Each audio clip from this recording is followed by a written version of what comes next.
بەناوی خوای گەورە و میهرەبان بەیانیتان باش سەرەتا بە خێراتنی میوانە بەڕێزەکان دەکەین با بڵێن دایرەی کۆشکی ڕۆشنبیری و لاوانی هەولێر کە سەر بە وەزارەتی ڕۆشنبیری و لاوانی عێراقە کە ئەم سمینارە بە هەماهەنگی و بە هاوکاری لەگەڵ کۆشکی ڕۆشنبیری و لاوانی هەولێر و لەگەڵ لێژنەی ڕۆشنبیری کۆلێژ و کە سمینارێک پێشکەش دەکرێت بە ناونیشانی پێکەوەژیانی ئاشتیانە لە جارنامەی نەتەوە یەکگرتوەکاندا. ناونیشانی سمینارەکە لەسەر پێکەوەژیانی ئاشتیانەیە جارنامەی نەتەوە یەکگرتوەکان ژیان بە سروشتی خۆی فرەڕەنگ و فرەچەشنە. ئەم فرەچەشنی و هەمەڕەنجیە جوانیەکی تری بەخشیوە بە ژیانی مرۆڤدا. شارستانێتێکی پێشکەوتوو بێ فرەیی و هەمەچەشنی لە خۆ نەگرێت. چونکە بڕبڕەی با بڵێن پێشکەوتنی هەر کۆمەلگایەک فرەچەشنی و هەمەڕەنگیە. ئەگەر هاتوو هەموو لایەنەکان و هێزەکان یەکدەنگ و تەبابن بەیەکەوە. بۆ ئەوەی ئێمە لە با بڵێن چەمکی پێکەوەژیان یاخۆت فرەڕەنجی یاخۆت هەمەچەشنی تێبگەین کە بە عەرەبیش تەنەوع یاخۆت تەعەدودی پێدەڵێن ئێمە پێویستمان بە چوار چەمک هەیە بۆ ئەوەی لەم پێکەوەژیانە مانایە تێبگەین. بۆ نمونە یەکەم پێویستمان بە معریفە هەیە بەڕێزان. خوای گەورە لە قورئانی پیرۆز دەفەرمێت یعریفون نعمەت الله ثم ينکرونها. دەبێت ئێمە ژینگەی خۆمان بناسین ئایا ژینگەی ئێمە فرەچەشنە فرەڕەنگە فرەنەتەوەیە فرەزمانە بە چ شێوازێکە بۆ ئەوەی ئێمە دەوروبەری خۆمان بەباشی بناسین. لە چەمکی دووەم یاخود هەنگاوی دووەم پێویستیمان بە چییە؟ بە تەعارفە. خوای گەورە لە قورئانی پیرۆز دەفەرمێت وجعلناكم شعوبا وقبائل لتعارفوا. دائما تعارفش لە نێوان جیاوازیەکانە بۆ منە من جیاوازم تۆش جیاوازی کە زانیمان ئێمە جیاوازین تۆش جیاوازی لە هەنگاوی سێەم پێویستیمان بە چییە؟ بە ئیعترافە. دەبێ ئیعتراف بکەین کە تۆ جیاوازی هەی و منیش جیاوازم هەم. بۆیە لێرە دەبێتە مەسەلەیەکی یاسایی و قانونی. ناکرێت تۆ بڵێ من جیاوازم بەبێ ئەوەی هیچ یاسایەک بەبێ هیچ با بڵێن قانونێک دەستورێک مافەکانت پێشێل بکرێ. بۆیە دەبێت ئیعتراف بکرێ و ئیعترافش لەسەر ئەساسی یاسا دەکرێت. لە هەنگاوی چوارەم کە چەمکی چوارەمە خوای گەورە با بڵێن لە قورئانی پیرۆزا دەفەرمێ وأمر بالعرف وأعرض عن الجاهلين. كأنه عرفێکەیە نەریتێکێ لە ناو کۆمەلگا دەبێت دانی پێدا بنین. دانان بەو هەمەچەشنی و هەمە جۆریەی کە هەیە لە ناو کۆمەلگادا چۆن بتوانین دانی پێدا بنین. یعنی شتەکە واقعە. تۆ ناتوانی بڵێ تەنها من هەم تەنها وەکو نەتەوەی کورد ئەی نەتەوەکانی تر کە لەگەڵ تۆدا ژیان دەکەن گوزەران دەکەن بەرژەوەندی هاوبەشیان لەگەڵ تۆدا هەیە. کەواتە بەگشتی ئەمە ئەگەر تێبگەین لە مانای پێکەوەژیان و هەمەچەشنی دەبێت لەو چوار خاڵەی کە ئاماژەم پێکرد لە قورئانی پیرۆز خوای گەورە زۆر بەباشی ئاماژەی پێکردووە. بەڵام ئەگەر بینە سەر ئەو ناوڕۆکانەی کە دواتر لە بەرکات باسی ناکەین پێشەوەی بچینە ناوڕۆکی باخود قوڵایی سمینارەکە چالاکیەکمان هەیە یاخۆ بڵێ ئەکتیڤیتێکمان هەیە ئایسبێرکە بۆ ئەوی بەشداربووان لەگەڵ ئێمە بەشدار بن یەک دوو پرسیار دەکەین بزان ئامادەبووان چەند لەگەڵ ئەو پاشخانە هەمەچەشنیەیە کە هەیەی لە ناو ئامادەبووانی سمینارەکە. بۆ نمونە پرسیارێک دەکەین کەسێکە دایک و باوکی لە دوو نەتەوەی جیاواز بێت چەند کەس لێرە دایک و باوکی لە دوو نەتەوەی جیاواز ئەگە دەستی هەڵبڕێ ئەوە یەک. چەند کەس؟ تەنها یەک کەسمان هەیە کە دایک و باوکی لە دوو نەتەوەی جیاواز بێ. باشە چەند کەس بۆ مافی با بڵێن کەسێکی تر وەستاوەتەوە پارێزگاری لێ کردووە؟ چەند کەس؟ بۆ نمونە هەستی کردووە مافی خوراوە بەڵام هەستاوەتەوە پارێزگاری لێ کردووە. تقریبان باشە ئەوە تقریبان باشە. هەرۆ خۆ پیشاندانانە و ئەو ناڕەزانەی ئێستا نمونەیەکە. چەند کەس بۆ نمونە ئەلێرە لێکۆڵینەوەی کردووە لە بوارێک لە بوارەکانی پێکەوەژیان یاخود توێژینەوەیکی خوێندبێتەوە لەسەر پێکەوەژیان یەک دوو کەس سێ. کەواتە بەڕێزان مەبەستمان لێرە ئەبێت ئێمە ئاشنای پاشخانی یاخود باگراوەندی پێکەوەژیانی یەکتری بین. باشتر یەکتری بخوێننەوە، باشتر شارەزا و ئاشنایەتی بەرامبەر یەکتری دروست بکەین بۆ ئەوەی بتوانین بە باشی مامەڵە لەگەڵ یەکتری بکەین. چونکە ئێمە چەند باشتر یەکتری بناسین کەمتر جیاکاری دەکەین، کەمتر با بڵێن عنسوری بەرامبەر یەکتری ئەنجام دەدەین. ئەمەش بە پێی توێژینەوەیەک سەلمێنراوە. ئەو ڕێکخرا و کۆمپانیا و دەوڵەتانەی کەەوە کار بە پێکەوەژیان دەکەن ڕێژەی داهاتیان 13 زیاترە لەوانەی کە تەنها پشت تەنها بەنەتەوەی خۆیان یاخود بە تاچ خۆیان دەبەست. ئەمە با بڵێن وەکو دەست پێ. ئەگەر بێن سەر پێناسەی پێکەوەژیان یاخود ئەوەی کە پێناسە هەیە لە ڕووی با بڵێن تیۆریەوە کە باسەکرێ، فرانک بۆرمانمان هەیە بەڕێزان لەوانەیە لای هەمووتان معلوم بێ کە کەشتیوانێکی ئەمریکیە، پێی وایە کاتێک کە مرۆڤ دەچێتە سەرمانگ سەیری زەوی دەکا کۆمەڵێشتی بۆ ڕوون دەبێتەوە. سەیرەکە بۆ نمونە ئەوانەی کە زانستین دەزانن کە سارەی زەوی لە چاو هەسارەکانی تر هە زۆر بچووکە. ئەو کەشتیوانە ئاسمانیە کە لەسەر مانگ سەیری زەوی دەکا، سەیرەکە کە ینی هەموو نەتەوەکە لە ناو یەکتری تواونەتەوە، هەمویان یەک نەتەوەن، یەک ئاینن، یەک زمانن، یەک کەلتورن. بەڵام پرسیارێکی بۆ دروستە بێ، بۆچی مرۆڤ دەبێت بە ناوی دۆزەخەوە ڕێز لە مرۆڤایەتی نەگرێت؟ پرسیارەکە لێرە ئەوەیە. یعنی گەورەی خوای گەورە، دروستکراوەکانی خوای گەورە ئەوها دروستی کردوونە، بەڵام مرۆڤایەتی لەسەر زەوی وەکو تۆمویجێری بەردەوام خەریکی یەکترن. یعنی بۆچی مرۆڤ دەبێت بەم شێوازە بە ناوی دۆزەخەوە ڕێز لە مرۆڤایەتی نەگرێت؟ هەروەکو خوای گەورە لە قورئانی پیرۆزا دەفەرمێت وەلەو شاء ربك لجعل الناس أمة واحدة ولا يزالون مختلفين. يعني خوای گەورە دەیتوانی یەک ئومەت، یەک نەتەوە، یەک کەلتور، یەک زمان دروست بکە. بەڵام نیعمەت لە چییە بۆ نمونە کە خوای گەورە بە جیاوازی ئەمەی دروست کردووە؟ ئەو کات تاقیکردنەوەی دایێتەوە دەست مرۆڤەکان کە بۆ خۆیان اختیاری بکەن. ئەگەر ڕێگای ڕاست هەڵبژێری ئەوە تۆ سەرکەوتووی پارێزراوی، ئەگەر ڕێگای هەڵە هەڵبژێری ئەوە تۆ سەر لە گروپی گومڕاکارانی و وەکو بڵێ خوای گەورە چۆن بەهەشت و جەهەنەمی داناوە، لە کۆلێج چۆن ناجیح بوون و دەرنەچوون هەیە. ینی اختیارەکە بەدەست خودی قوتابیەکەی خودی مرۆڤەکەیە. کەواتە لێرە ئەگەر بین پێناسیەکی پێکەوەژیان بکەین مەبەستمان لە با بڵێن کاردێکێکی دوو لایەنە. ئەو دوو تەڕەفە دەبێت جیاواز بن لە یەکتریەوە. جا لە ڕووی کەلتور، لە ڕووی نەتەوە، لە ڕووی ئاین، لە ڕووی زمان، لە هەر لایەنێکەوە کە ئێمە بیری لێ دەکەینەوە مەبەستمان لە کاردێکێکی نێوان دوو کەسە. ئەگەر لە سیاسەتی نێودەوڵەتی پێناسی پێکەوەژیان بکەی بۆ مانایە کە بە مانای هاوکاری دێ، هاوکاری لە نێوان بۆ نمونە لایەنی بازرگانی، لایەنی ئابووری. بۆیە چەند واتایەکی دیکەشمان هەیە وەکو چەمکی پێکەوەژیان کە لە ڕووی با بڵێن سیاسی ئایدۆلۆژی بە مانای سنووردارکردنی ململانێ دێ، یاخود بەڕێوەبردننی ململانەیەکان بە شێوەیە کە کەناڵەکانی پەیوەندی دانەخرێن لەسەر یەکتری. زۆر جا دەبێن دوو وڵات گرفتێکیان هەیە بەڵام پەیوەندیەکان هەرماون، کەناڵەکان هەرماون. بە چاوی خۆتان ڕۆژانە ئەم شتانە هەستی پێ دەکەن.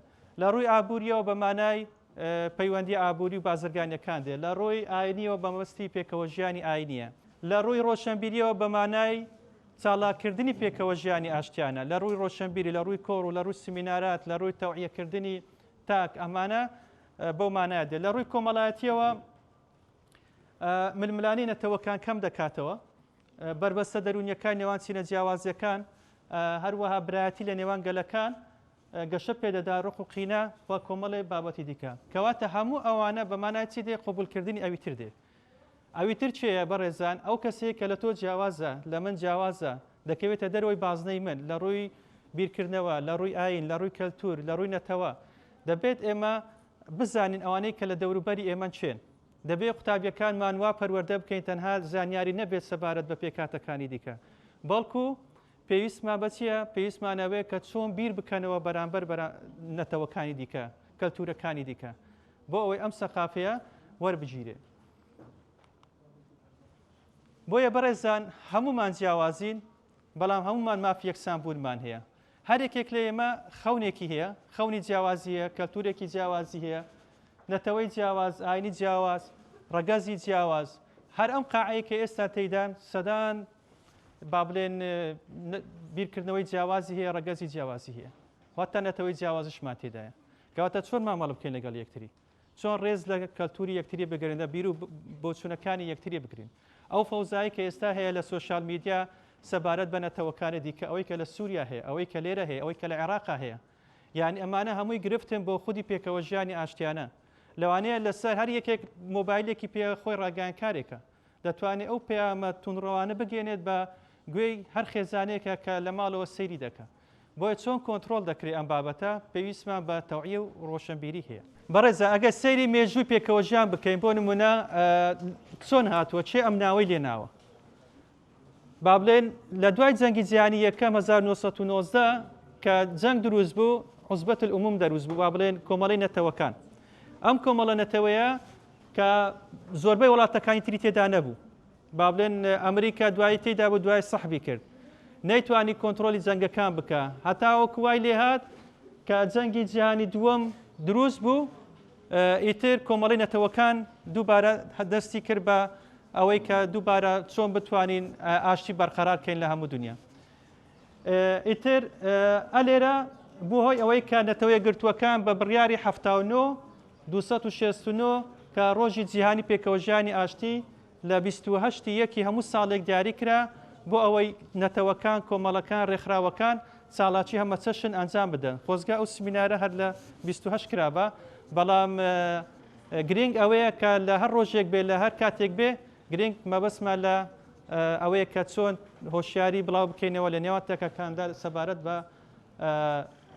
گروپەکان بەڕێزان سەرۆکی رووسی خرۆتشۆف دوای مردنی ستالین و دوای دەرنەچوونی ترۆمان لە هەڵبژاردنەکانی ئەمریکا وەکو بڵێ ئاسۆیەکی وەکو بڵێ هەناسەیەکی تر هاتەوە بەر جیهان کە بتوانن دابنیشن لەسەر مێزی گفتوگۆ چونکە ئەمانە جەنگەکانیان دروست کرده بوو وەکو بڵێ ستالین و ترۆمان و ئەم بابەتانە بۆیە وای لێ هات کە کۆمەڵێ وەکو بڵێ سیمای پێکەوە ژیان بەدەر بکەون لەو کاتەوەدا یەکێک لەوانە دروستکردنی پەیوەندی لە نێوان هەردوو سەرۆک وڵاتانی زلهێز وەکو رووسیا و ئەمریکا دروستکردنی پەیوەندێکی تەلەفۆنی کە پێ دەڵێ الهاتف الأحمر لە نێوان هەردوو سەرۆکی وڵاتەکان زۆر جارش ئێستا کە گرفتێک دروستە بێ سەرۆکی وڵاتەکان بە تەلەفۆن باولێن پەیوەندی بە یەکتریەوە دەکەن بۆ ئەوەی شتەکان ئەهوان بکەنەوە هەروەها چارەسەرکردنی ڕێگەی ئاشتی بۆ نمونە وڵاتی کوبا کە فیدل کاسترۆ سەرۆکایەتی دەکا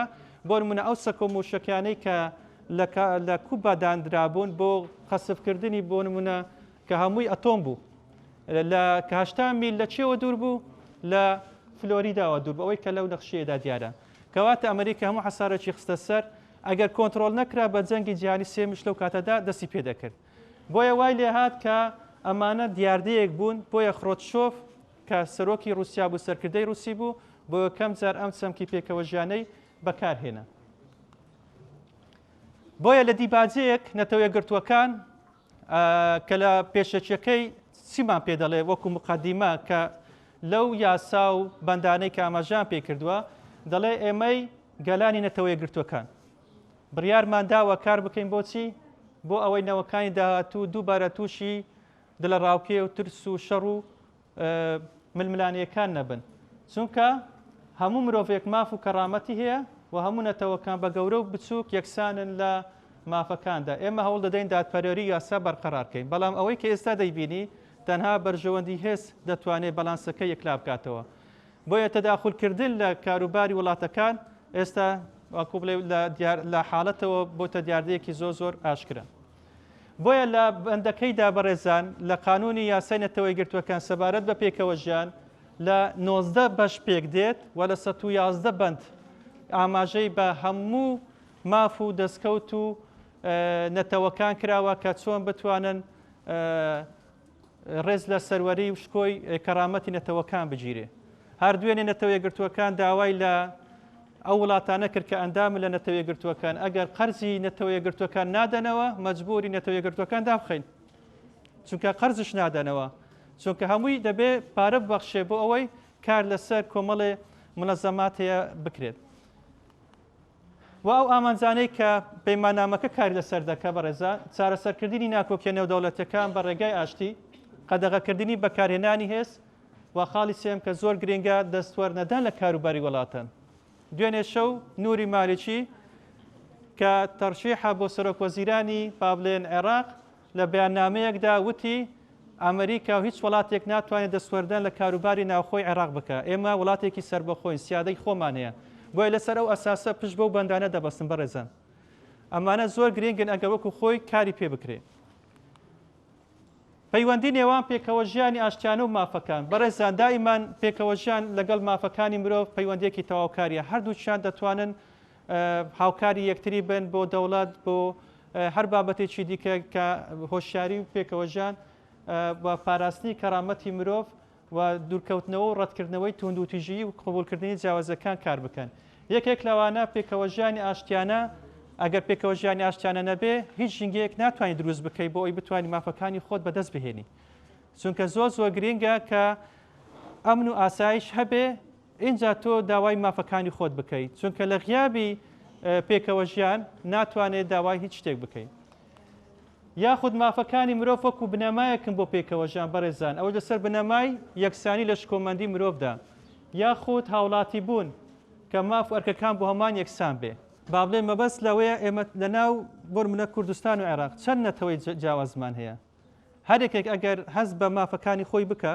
ئانی ڕێزی لێ بجێرێ با بڵێن لە یاسادا بۆ هەمان وەکو یەک بێ موچە بۆ هەمان وەکو یەک بێ هەست دەکەی کە تۆش ئینتیمات بۆ ئەوە دەبێ هەست بە هاوڵاتی بوونی خۆتەکەی واتە ئەو مافەی کە بە هاوڵاتیی ڕەسە نەدرێ دەبێ بۆ نەتەوەکان دیکەش هەمان مافی امتیاز بێ بۆیە ئێمە دەڵێن هاوڵاتی بوون ئەمریکا لەسەر چه ئەساسێک دامەزراوە لەسەر ئەساسی هاوڵاتی بوون هەموو پێکاتە نەتەوە جیاوازەکان و ڕەگەزە جیاوازەکان هەر کەسێک بێ حتا ئەوانەی کە هاوڕەگەزخوازەکانش ماف و امتیازاتی خۆیان هەیە بەبێ ئەوەی کە هەڕەشیان لێ بکرێ کەواتە لێرە مەبەستیان لە هاوڵاتی بوونە بۆی کەس هەست بە غەدر نەکات لە ناو ئەو وڵاتی کە هەیە ئەی ڕۆلی نەتەوە یەکگرتووەکان و ڕێکخراوە نێودەوڵەتیەکان بەڕێزان معلومی جەنابتانە کە نەتەوە یەکگرتووەکان کۆمەڵێک ڕۆلی هەیە یعنی ئەو پێوەرانەی کە دانران لەسەر داواکاری ڕێکخرا با بڵێن کۆشکی ڕۆشنبیری و هونەری بوو کە من ئەو بابەتانە ئامادە بکەم بۆیە بابەتی ترشمان هەبوو بەڵام هەر لەسەر داواکاری خۆیان بوو یەکێک لەوانە بەڕێزان لە ئەو ئەرکانەی کە لە سەرەتی پاراستنی ئاشتی و ئاسایشی نێودەوڵەتی بۆی من هەر کاتێک ململانەیەک جەنگێک ڕووبدا ئەوە ئەرکی نەتەوە یەکگرتووەکانەکە ڕێگری لە جەنگ بکە بڵاوکردنەوەی کەلتوری ئاشتی و لێبوردەیی ئەوەش لە ڕێگای منەزەمەیەکی هەیە کە پێی دەڵێ یونسکۆ واتە بڵاوکردنەوەی هۆشیاری سەبارەت بە پێکەوەژان و لێبوردەیی پاراستنی مافەکانی مرۆڤ لە ڕێگای بۆ نمونە جارنامەی گردوونی مافەکانی مرۆڤ کە 30 بەندە دەتوانێت کار لەسەر ئەو بەندانە بکە هەر یەکێک مافەکانی خۆی پێبەخشرێ ناوبژێوانی و چارەسەرکردی ناکۆکیەکان بەڕێزان ئەو ڕێکخراوە با بڵێن میکانیزمە دیبلۆماسیەکان بۆ چارەسەرکردنی ئاشتی بەکاردێنێ بۆ نمونە ناردنی نێردەی سیاسی بۆ نوێنەرێک دەنێرێت لەگە وڵاتەکان قسە دەکات کە بارگەژی دروست نەبێ شەڕ دروست نەبێ ئاژاوە دروست نەبێ ئەوەش بە مەبەستی چیە بەڕێزان بۆ ڕێگری لە جینۆساید ئەوەی کە لە سووریا بەرامبەر ڕۆژئاوا ئەوە مەبەستەکەەوە بوو کە جینۆساید لە ڕۆژئاوا دروست نەبێ هەروەکو چۆن بەرامبەر نەتەوەی کورد کراوە هاوکاری مرۆیەکان بەڕێزان ئاژانسەکان نەتەوە یەکگرتووەکان وەکو پرۆگرامی جیهانی خۆراک بەشدارن لە مەسەلەی لایەنی هاوکاری ئینسانی مرۆیی و هەروە ئەو ڕێکخراوە ناوخۆیانەی کەوە کۆمەک و هاوکاری دەبەخشنە هاوڵاتیەکان بەبێ جیاوازی بەهێزکردنی هاوڵاتی بوون لە ڕێگەی پرۆژەی ناوخۆیە وەکو ئەو سمیناراتانەی کە ئێستا ئەنجام دەدرێت لە هەر کەسێک ئەنجامی دەدا مەبەست ئەوەیە کە پاڵپشتی لێ بکرێ و کاری لەسەر بکرێ بڕیاری ژمارە 2250 ئەنجومەنی ئاسایش تشک دەخاتە سەر ڕۆلی گەنجان لە بودنیان نانی ئاشیدا چونکە ئەوەی بە گەنج دەکرێت ینی وەکو بڵێ هێزێکی سەرمایی مرۆی بەهێزە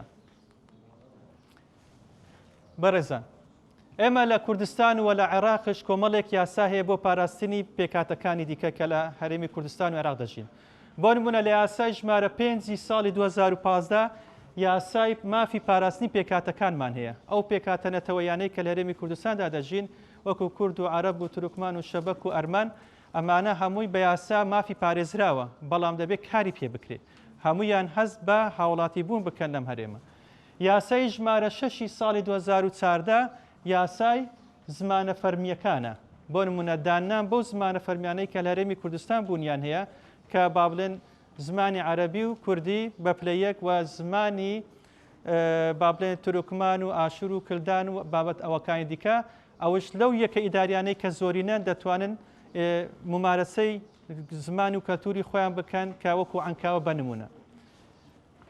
یاسای ژمارە 11/2007 دانان بەو ئاینانەی کە لە هەرێمی کوردستان بوونیان هەیە، چونکە ئێمە کۆمەڵێک ئاینمان هەیە، ئێمە یەک ئاین نییە، بۆیە چۆن دەتوانین مامەڵەیان لەگەڵ بکەین. هەروها لەناو ئەوقاف بڕیارێک دەرچوو بڕیاری 19دا لە ساڵی 2007 بە ڕێوەبەراتی پێکەوە ژیانی ئاینی لە کوردستان. کەواتە ئەمانە لە کوردستان. لە عێراقش بە هەمان شێوە بەڕێزان لە دەستوری عێراقی ساڵی 2005 زمانی عەرەبی و کوردی ڕەسەنن، هەروها زمانەکانی تریش دانی پێدانراوە، بەڵام لە دەستوری ساڵی 1958 تەنها دان بە زمانی کوردی و عەرەبی دانراوە، بەڵام شتەکە ڕاست کراوەتەوە. توێژینەوەی کراوە لە ڕێکخراوی مەسەلە لەسەر 376 کەسی لە پێکاتە جیاوازەکان. ئەم ڕێکخراوە ڕێکخراوێکە کە کار بۆ با بڵێن ئاشتی و پێکەوەژیانش دەکا. بەپێی ئەنجامی توێژینەوە کە بەڕێزان لە 65 ئارامی و ئاسایش لە ژیانی ڕۆژانە بەگرنگ دەزان چێ ئەو پێکاتە نەتەوەیانەی کە بۆ نمونەوەکو شەبەکە یەزیدیەکانە نەتەوە جیاوازەکانی تر کە لە کوردستان و هەرێمی لە عێراقدا دەژین. پێیان وایە ئارامی و ئاسایش لە ژیانی خۆیان زۆر گرنگە، چونکە ئەمانە بە مروری زەمان تووشی کۆمەڵی گرفت و با بڵێن جینۆساید بوونەوە، یەزیدیەکان بە نمونە. و ڕێژەی سەتانۆش ئاماژەیان بۆ بەجێنانی ئامانجەکان دەکەن. ئەمەش ئەوە دەگەێنێت کە زۆربیان دەناڵێنن بەدەست نەبوونی ئاسایشەوە. چونکە بە پێی تیۆرەکەی ماسلۆ ئەوانەی کە لە دەروزانین هەستکردن بە ئاسایش یەکێکە لە پێداویستە بنەڕەتیەکانی ژیانی هەموو مرۆڤێک، چونکە بەبێ ئاسایش ناتوانێت ژیان بکەیت، کە شتێکی وەکو ئاو کارەبا و خۆراک وایە بۆ هەموو مرۆڤێک. وا لە 37 لە ئەندامانی پێکاتەکان وای دەبێت کە بە پلەیەکی باش هاوکارن. بۆ نمونە چۆن هاوکاری لەگەڵ پێکاتەکان دەکەی، 37 پێیان وایە هاوکارن، لە 152 وای دەبینن بە پلەیەکی مامناوەند هاوکارن، و 109 هەست بە هیچ هاوکاریەک ناکەن. کەواتە لێرە گرفت هەیە بەڕێزان، یعنی گرفت بێ کە چۆن ئێمە مامەڵە لەگەڵ پێکاتە جیاوازەکان بکەین، یعنی چۆن بتوانین هاوکاریان بکەین.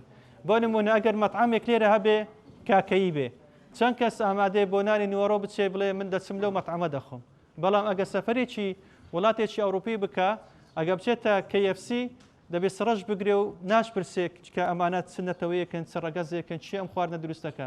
کەواتە لێرە هۆشیاری پێویستە بەڕێزان، زیاتر لەوەی کە ئێمە زیاتر بەرامبەر یەکتری بوەستین.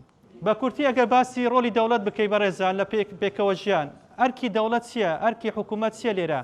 یەکەم دەبێت دەستور و یاسایەک هەبێ بۆ پاراستنی هەموو هاوڵاتیان و هەموو پێکاتەکان وەکو یەک. ئەوەش دەبێت لە ژێر چێبی بەڕێزان؟ دەبێت ڕێز یاسا و دادپەروەری بەرقەرار بێت بۆ هەمویان. دوو جێبەجێکردنی دادپەروەری. سێ پاڵپشتیکردنی سیاسەتی پەروەردە و فێرکردن. بۆ نمونە چۆن لە قوتابخانە و لە زانکۆکان پەروەردەی ئاشتی، پەروەردەی فرەیی، هەمە چەشنی، لێبوردەیی، تەسامح چۆن بڵاو دەکەیەوە، چۆن وەکو بابەتێک هەتا وەکوونەوەکانی داهاتوو لەسەر ئەم چەمکانە ئاشنا بن. دروستکردنی دەرفەت و یەکسانی ئابووری کۆمەڵایەتی بۆ هەموو هاوڵاتیان، چونکە نادادپەروەری بەڕێزان ئەوەی کە خەڵک لێی بێزارە نادادپەروەریە، ئەوەی کە خەڵک با بڵێن بێتاقەتە لێی نادادپەروەریە، جا لە ڕووی ئابووریەوە، لە ڕووی سیاسیەوە، لە ڕووی هەموو بابەتەکانەوە. ڕۆلی کۆمەڵگەی مەدەنی چیە بەڕێزان؟ ئەو ڕێکخراوانەی کە وەکو کۆمەڵگەی مەدەنی کارەکەن و ئیشەکەن، ئەی ڕۆلی ئەمان چییە؟ ئەمان دائیمان هاوبەشن لەگەڵ حکوومەت، لەگەڵ دەوڵەت کارەکەن، بەڵام هاوبەشەکان لەسەر چه ئاساسێکە بەڕێزان؟ یەکەم ئەرچیان بەرزکردنەوەی هۆشیاری تاکە، هەروها درێژە پێدانی دیالۆگ و گفتوگۆی نێوان پێکاتە جیاوازەکان، بە تایبەتی لە کاتی ناکۆکی یان دوای شەڕ. چاودێریکردنی کاری دەوڵەت، ئایا ئەو ئەرکانەی کە دەوڵەت پێی هەڵدەستێ وەکو خۆی جێبەجێ دەکات یاخود جیاوازە. بەشداریکردنی گەنجان و ئافرەت لە پرۆسەی ئاشتی و بڕیارداندا. شتێکمان هەیە با بڵێن ڕووداوێکی مێژوویە کە لەوانەیە زۆربەتان ئەم ڕووداوەتان بیستی بێ، بە تایبەتی لە قوتابیانی خۆناغی 2-3 ڕۆزا پارکس کە بەڕگەس با بڵێن ڕەشپێستە، ڕەش ئەسمەرە، لە سیاسەتی با بڵێن ئەمریکا وا بوو ئەگەر ڕەشپێستێک لە ناو پازدا بنیشێ سپیپێستێک بێ شوێنی نەبێت دەبێ هەڵبستێتەوە، دەبێت شوێنی سپیپێستەکە بکاتەوە. هەتا سپی پێستەکان با بڵێن ڕەشپێستەکان مەتعەمیان جیاواز بوو، خوێندنیان هەتاوەکو پۆلی سێی بنەڕەتی چواری بنەڕەتی بوو، نان دەتوانین زانکۆ بخوێنن، هەتا شوێنی دەبلوچەکانیشان جیاواز بوو. کەواتە ئەمە وای کرد کە بڵێن نا من هەڵناستم. ئیتر دوای ئەوە وەکو وەرچەرخانێکی مێژووی باراک ئۆباما دەبێتە سەرۆکی وڵاتەکە، چ دەکات دەچێتە ناو پاسەدا دەنیشێ کە ڕۆزا پارکس لەوێ دانیشت بوو کە وتی نەخێر ئەمش مافم هەیە.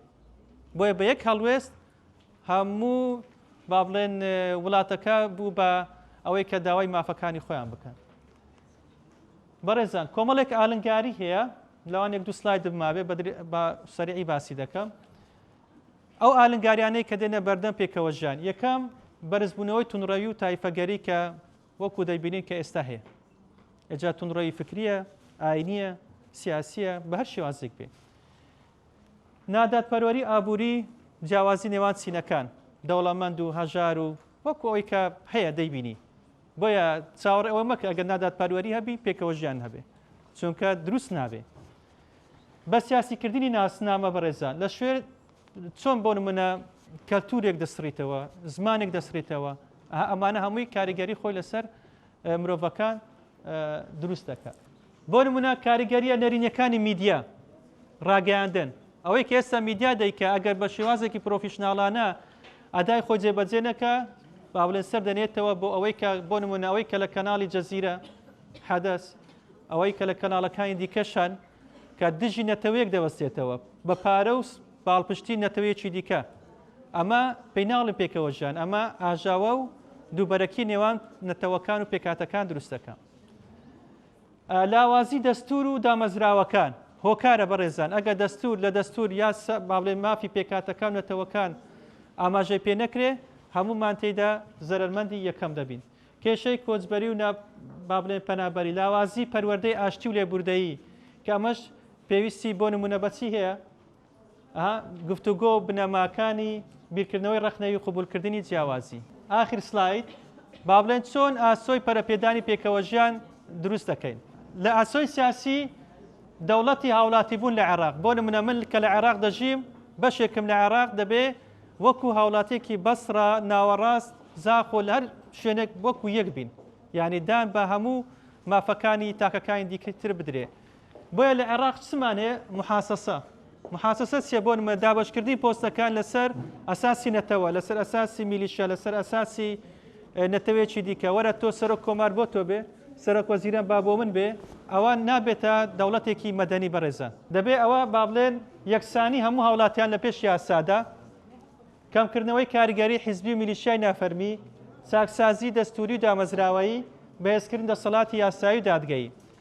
شتێکی دیکەمان هەیە پەروەردە، نوێکردنەوەی فکری کۆمەڵایەتی، بۆ نمونە پەروەردەی نیشتیمانی کە لە هەموو قوتابخانە و دامەزراوێکی پەروەردەی پێویستە ئاماژەی پێ بکرێت.